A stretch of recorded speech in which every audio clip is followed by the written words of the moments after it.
안녕하세요. 12월 13일 월요일 새벽입니다. 이 시간 하나님의 은혜가 우리와 함께 하시길 간절히 소망합니다. 이 시간 하나님께서 우리에게 주시는 말씀은 사사기 21장 1절에서 12절의 말씀입니다. 구약성경 399면에 있습니다. 제가 받들어 봉독하겠습니다. 하나님의 말씀입니다. 이스라엘 사람들이 미스바에서 맹세하여 이르기를 우리 중에 누구든지 딸을 베냐민 사람에게 아내로 주지 아니하리라 하였더라. 백성이 베델에 이르러 거기서 저녁까지 하나님 앞에 앉아서 큰 소리로 울며 이르되 이스라엘의 하나님 여호와여 어찌하여 이스라엘에 이런 일이 생겨서 오늘 이스라엘 중에 한 지파가 없어지게 하시나이까 하더니 이튿날에 백성이 일찍이 일어나 거기에 한 제단을 쌓고 번제와 화목제를 드렸더라. 이스라엘 자손이 이르되 이스라엘 온 지파 중에 총회와 함께하여 여호와 앞에 올라오지 아니한 자가 누구냐 하니 이는 그들이 크게 맹세하기를 미스바에 와서 여호와 앞에 이르지 아니한 자는 반드시 죽일 것이라 하였습니다. 이스라엘 자손이 그들의 형제 베냐민을 위하여 뉘우쳐 이르되 오늘 이스라엘 중에 한 지파가 끊어졌도다. 그 남은 자들에게 우리가 어떻게 하면 아내를 얻게 하리요?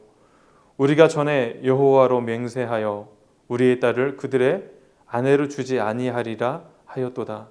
또 이르되 이스라엘 지파 중에 미스바에 올라와서 여호와께 이르지 아니한 자가 누구냐 하고 본즉 야베스 길르앗에서는 한 사람도 진영에 이르러 총회에 참여하지 아니하였으니 백성을 기수할 때 야베스 길르앗 주민이 하나도 거기 없음을 보았습니다.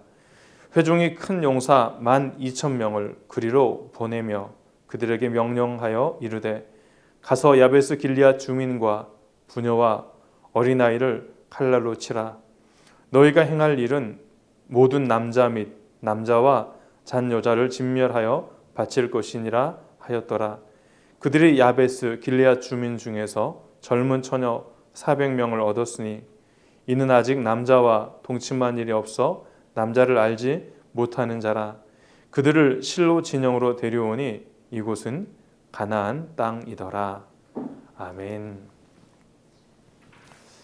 오늘 본문은 하나님의 말씀을 떠나 자의적인 결정, 자의적인 판단, 자의적인 열정으로 인해 이스라엘 백성들이 겪게 되는 고통과 아픔을 보여주고 있습니다. 동시에 기브아의 흉악한 범죄로 인하여 민족이 함께 아파하고 있을 때 그 아픔에 공감하지 못하고 무감각하게 자기 안위만을 생각했던 야베스 길르앗의 슬픈 아픈 현실을 말해주고 있습니다. 이스라엘 연합군은 베냐민과의 전쟁에서 승리합니다. 광야로 도망간 600명을 제외하고 이스라엘 사람이 베냐민 자손의 성읍과 가축과 만나는 모든 자를 다 칼날로 치고 닥치는 대로 모든 성읍을 다 불살랐습니다. 그러한 일이 있은 후에 그들은 자신들이 했던 행동을 후회하며 하나님 앞에 큰 소리로 울며 나아가지만 모든 책임을 하나님께 돌리고 있습니다. 2절과 3절의 말씀을 한번 살펴보겠습니다. 백성이 베델에 이르러 거기서 저녁까지 하나님 앞에 앉아 큰 소리로 울며 이르되 이스라엘의 하나님 여호와여 어찌하여 이스라엘에 이런 일이 생겨서 오늘 이스라엘 중에 한 지파가 없어지게 하시나이까? 전쟁은 승리로 끝났지만 베냐민 지파가 없어질 위기에 처했습니다. 하나님은 이스라엘 백성들에게 함께 하시겠다 말씀하셨지만 그들을 진멸하라 명하진 않으셨습니다. 이스라엘 백성들은 마치 베냐민 족속을 이방인과 같이 그들을 철저하게 진멸하며 베냐민으로부터 패배했던 그 패배감을 소력하기 위해 더 잔인하게 베냐민 백성들을 살해하였습니다. 그리고 나서 그 결과가 한 지파가 없어질 만큼 잔혹한 것을 보고 하나님 어찌하여 이런 일을 행하셨습니까? 라고 오히려 하나님께 책임을 돌리고 있는 것이지요. 여기서 큰 소리로 운다라는 것은 자신들의 행동을 돌이키고 잘못했다고 회개하는 것이 아니라 그냥 너무 많이 죽였다라는 정도의 후회의 눈물입니다.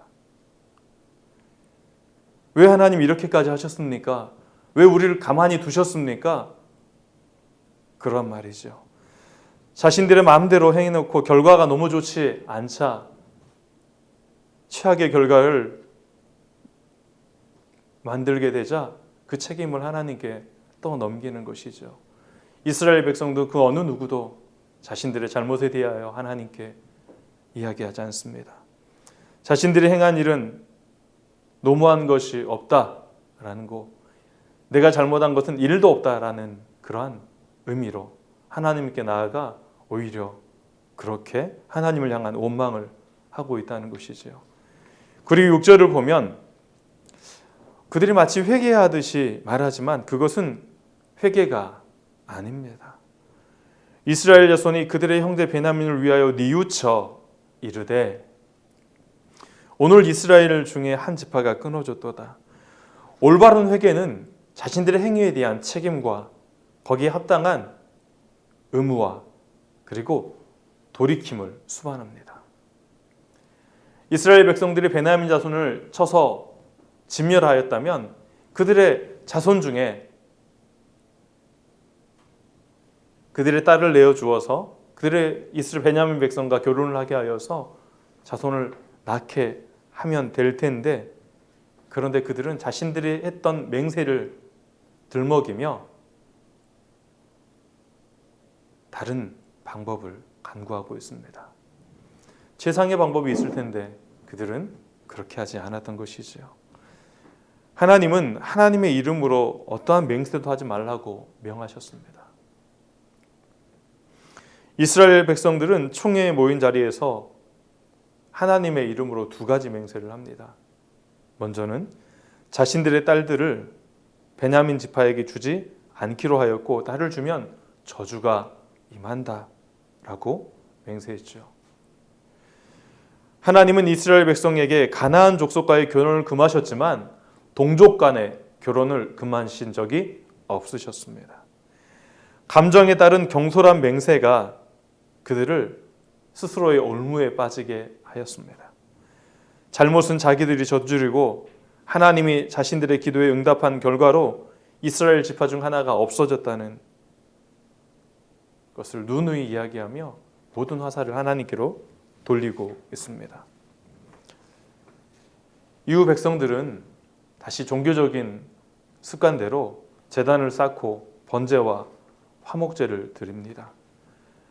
번제와 화목제는 자신들의 죄를 회개하고 잘못된 관계를 회복하며 헌신을 다짐하는 것인데 자신들의 잘못을 깨달지도 못한 채 종교적인 열심과 행위에만 집착하고 있는 이스라엘 백성들의 모습을 보게 됩니다. 하나님은 이러한 제사에 응답하지 않으셨습니다. 그러자 이스라엘 백성들은 스스로 해결책을 찾습니다. 하나님의 응답이 없을 때는 잠시 멈추며 하나님이 뜻이 무엇인가를 발견하기 위해 자신을 돌아보며 다시 한번 정비해야 될 텐데 이스라엘 백성들에게는 그러한 것이 보이질 않습니다. 그들은 하나님의 응답을 기다리지 못한 채 스스로 생각하며 스스로 결정하며 스스로 행동합니다. 개인의 죄악이 가정과 지파의 죄악으로 확대되고 민족의 죄악으로 확대되는 것이 사사기의 전형적인 구조입니다. 본문에서 이스라엘 백성들의 모습은 백성들 한 명 한 명의 잘못된 종교적인 행위들이 뭉쳐진 결과라고 이야기할 수 있습니다. 믿음의 시작은 자신을 돌아보는 것으로부터 시작하지요. 이러한 이들이 모였을 때 그 공동체는 하나님의 뜻을 이루어가는 거룩한 공동체가 되어집니다. 바라기는 이 시간 함께 예배에 참석하고 이 새벽 기도를 드리는 우리가 그러한 거룩한 믿음의 공동체가 되었으면 좋겠습니다. 어떠한 일을 결정함이 있어 먼저 자신을 돌아보고 하나님의 음성을 듣기까지 잠잠히 기다리는 그러한 시간들이 필요합니다. 이러한 사람들이 모여 있을 때 교회는 하나님의 뜻을 하나하나 이루어가며 하나님의 영광을 드러내는 그러한 곳이 되어집니다. 번제와 화목제를 드린 후 백성들은 총회에 참석하지 않는 다른 형제인 야베스 길리앗 사람들을 진멸하기로 결정합니다. 누군가를 죽이기로 결정한다. 형제를 죽이기로 결정한다. 이것은 하나님의 총회에서 지금까지 없었던 일들이었습니다. 마음대로 맹세하고 자신들의 행동을 정당화하며 그 일을 행합니다. 이스라엘 백성들이 맹세를 이루기 위해 행한 방법은 다분히 자기 중심적이었습니다. 진멸한다는 것은 가나안 땅을 점령할 때 이방인들을 향하여서 하나님께서 명하셨던 언약의 수행 방법이었습니다. 하나님께서 먼저 가셔서 모든 이방인들을 진멸하셨기에 이스라엘 백성들은 그 땅에 가서 그들과 싸우기만 하면 승리가 주어지는 것이었는데, 그리고 그 진멸의 방법은 아무것도 남기지 않고 모두를 죽이는 것이었습니다. 사람과 모든 가축까지도. 그러나 이스라엘 백성들은 자신들이 진멸의 조건들을 내걸고 선택하며 그렇게 사람들을 데려오게 합니다. 이스라엘 백성들은 이 행한 진멸은 모든 사람을 죽이되 남자와 동침하지 않고 남자를 알지 못하는 젊은 처녀 400명을 포로로 잡아 실로로 데려오게 하는 것이었습니다. 자신들의 목적을 이루기 위해 여호와의 이름을 계속 사용합니다. 이스라엘 백성들의 모습 속에서 하나님을 향한 신앙보다는 율법을 지키기 위해 신념으로 행하고 있는 그들의 모습을 보게 됩니다. 신앙과 신념은 비슷해 보이지만 신앙은 결과적으로 하나님의 영광을 드러내며 그 일을 행하는 자에게 철저하게 하나님의 인도하심이 임하지만, 신념은 하나님의 영광을 드러내지 않을 뿐더러 사람과 사람을 파괴하며 상처받게 하며 하나님의 영광을 가리우는 일을 하게 되어지지요. 신앙과 신념은 구분하기 어렵지만 우리의 삶 속에 언제나 혼재되어져 있습니다. 무슨 일을 하든지 자신을 돌아보고 공동체에 유익이 되는 것이 무엇인가를 살펴보시길 바랍니다. 그리고 신앙이 신념이 되지 않도록 겸손히 하나님을 찾고 구하며 바라보십시다. 때론 실수도 하고 넘어질 수도 있지만 그러한 일을 통해 배우고 새롭게 변화되어 독생자를 이 땅에 보내주시고 우리를 사랑하셨던 그 사랑을 힘입어 이 한 주간도 살아가시고 대림절 세 번째 주간인 이 주간에는 더욱더 하나님을 가깝게 만나는 귀한 역사가 있기를 간절히 소망합니다. 기도하겠습니다. 하나님 감사합니다. 이 시간 스스로 생각하고 맹세하고 스스로의 열정과 스스로의 하나님 행동을 통하여서 하나님 영광을 가리워버렸던 이스라엘 백성들을 바라보게 되었습니다.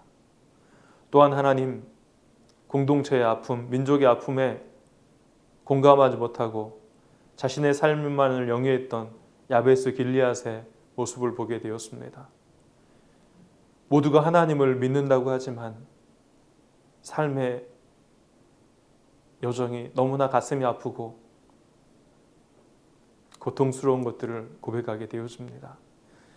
하나님, 이 시간 하나님을 온전히 바라볼 수 있도록 도우시고, 오늘 말씀을 통하여서 우리가 하나님 앞에 잠잠히 엎드리며 또한 귀를 기울이고 하나님의 뜻을 구하며 살아가는 자들이 될 수 있도록 인도하여 주옵소서. 하나님, 다른 이들의 아픔에 공감할 수 있는 자가 되게 하여 주시고, 또한 하나님께서 하나님 이 인류의 소망이 없음을 보시고 사람들을 공감하셔서 이 땅에 독생자를 보내주시기까지 우리를 사랑하셨는데, 그 사랑을 힘입어 이 한 주간도 살아가며 하나님을 더욱더 친밀하게 만나며 하나님, 우리의 생각과 우리의 중심대로 살아가는 것이 아니라 하나님의 선하신 뜻을 분별하고 또한 그것을 배우며 하나님 아픔들을 공감하며 살아가는 하나님의 사람들 되게 하여 주옵소서. 이 시간도 함께 하신 은혜를 감사드리고 예수님의 이름으로 기도합니다. 아멘.